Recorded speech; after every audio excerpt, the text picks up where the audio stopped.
Bharatiya Janata party రైతుల అరెస్టులను ఖండిస్తున్న సందర్భంలో అధికారులపై దాడి గురించి వాళ్ళ అభిప్రాయము స్పష్టంగా ఈటెల రాజేందర్ గారు కావచ్చు, బండి సంజయ్ గారు కావచ్చు, కిషన్ రెడ్డి గారు కావచ్చు, డికే అరుణ గారు కావచ్చు, అధికారులపై దాడి జరిగిన అంశం మీద కూడా వాళ్ళ స్టాండ్ ఏదో చెప్పమని కోరుతా ఉన్నాం. ఊరికేనే రైతుల మీద ముసలి కన్నీరు కార్చేటువంటి పరిస్థితి కాదు. దాని తర్వాత తెలంగాణ ప్రభుత్వం ప్రజాపాలన ప్రభుత్వాన్ని ముందు నుంచి చెప్తా ఉన్నాం. నిరంకుశతకు వ్యతిరేకంగా ఏర్పడ్డ ప్రభుత్వం కాబట్టి మేము డెమోక్రటిక్గా ప్రజాస్వామ్యానికి ప్రాధాన్యత ఇస్తాం. నిరసనలు చెప్పుకునే హక్కు ఉంది. ధర్నా చౌక్ కూడా వాళ్ళు ఇప్పుడు టీఆర్ఎస్లు ఏ ప్రొటెస్ట్ అడిగినా కూడా మేము పర్మిషన్ ఇవ్వకుండా లేనేలేదు, అన్నిటికీ పర్మిషన్ ఇస్తా ఉన్నాం. ఇప్పుడు కూడా ప్రతి అంశం మీద ప్రొటెస్ట్ చెప్పుకునే అవకాశం ఉంది. దానికి సంబంధించి న్యాయస్థానంలో పోయే హక్కు ఉన్నది. కానీ ఇదే సందర్భంలో గౌరవ ఉప ముఖ్యమంత్రి గారి ద్వారా రాష్ట్రంలో ఉన్నటువంటి పోలీసు అధికారులకు కూడా సూచన ఆదేశాలు, ఎక్కడైనా నిరసనలకు అవకాశం ఇవ్వండి, కానీ పరిధి దాటి చట్టాన్ని చేతిలోకి తీసుకుంటే చట్టం తన పని తను చేసుకొని పోయే విధంగా పోలీస్ అంటే కడక్ పోలీస్, ఫ్రెండ్లీ పోలీస్తో పాటుగా కడక్ పోలీస్ ఉండే విధంగా వ్యవహారం చేయాలి. ఇట్ మీన్స్ మేము డెమోక్రసీకి నియంతృత్వంగా ఆపేటువంటి ఆలోచన లేదు. కానీ చట్టం తన పని మీద మేము చట్టాన్ని చేతిలోకి తీసుకుంటామని కూడా చూస్తూ ఊరుకోవడానికి వీళ్ళదనే మాట కోరుతాను. దయచేసి ఇది ఇంపార్టెంట్. బీజేపీకి సంబంధించిన వాళ్ళు స్పష్టంగా సమయం చెప్తున్నాం.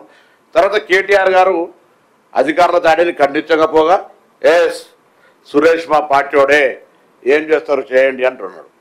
అంటే ఏం ఇండికేషన్ ఇస్తున్నారు? 10 సంవత్సరాలు పరిపాలించి మీరు 10 సంవత్సరాలు పరిపాలించిన వాళ్ళు మీ టర్ముల లాఠీల బట్టి కొట్లాడుతుంటే కూడా దెబ్బలు తిన్నాం తప్ప ఎన్నడూ మేము మళ్ళీ ఎదురు తిరిగి కట్టబట్టి ఎవరిని కొట్టింది లేదు.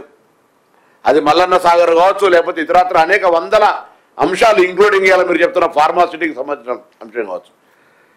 ప్రజాస్వామ్యం విశ్వాసం ఉన్నది కాబట్టి మేము నిరసనలో, న్యాయస్థానాల్లో, ప్రజా వ్యవస్థకు సంబంధించినటువంటి మీడియా ద్వారా చెప్పే ప్రయత్నం చేసినాం కదా. ఇవాళ మీరు ఎందుకు ఇంత తొందరగా చట్టాలు చేతిలోకి తీసుకొని దాన్ని సమర్థించుకుంటూ మాట్లాడుతూ ఉన్నారు? ఎందుకు ఇటువంటి పరిస్థితి ఫ్రస్ట్రేషన్లో ఉన్నారని అడుగుతాను. ఇవాళ మావాడు ఏం చేస్తారంటే ఏం చేస్తారు?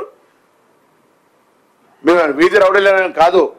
పోలీసులు, చట్టము, దాని వ్యవస్థ దాని పని చేసుకుంటూ అవుతుంది. పైగా అరెస్టుల గురించి రైతుల మీద ముసలి కన్నీరు కారుతారు, వాళ్ళు ప్రొవోక్ చేసేది పోయి, దానికి సంబంధించి బాధ్యత వహించాల్సింది పోయి, ఇలా వాళ్ళు మాట్లాడుతున్నారు చర్చలు చేయద్దా?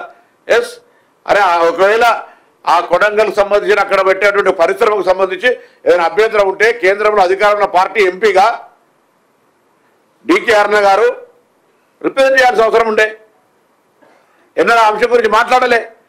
ఇవాళ మాట్లాడి మా అధికారుల దాడిని వారు సమర్థించినట్టు మాట్లాడితే కేంద్రంలో డిఓపిటి అధికారులు ఇలా చేష్టలు గమనించి అధికారులు ఇటువంటి నాయకుల పట్ల డిఓపిటికి చెప్పాల్సిన అవసరం అక్కడ పడేటువంటి కేంద్ర ప్రభుత్వాలు చూసేటువంటి శాఖలు వాళ్ళు గమనించాలి వీళ్ళ మాటల్ని.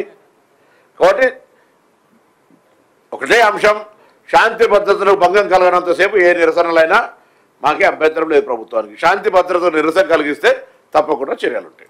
డిప్యూటీ సీఎం గారు.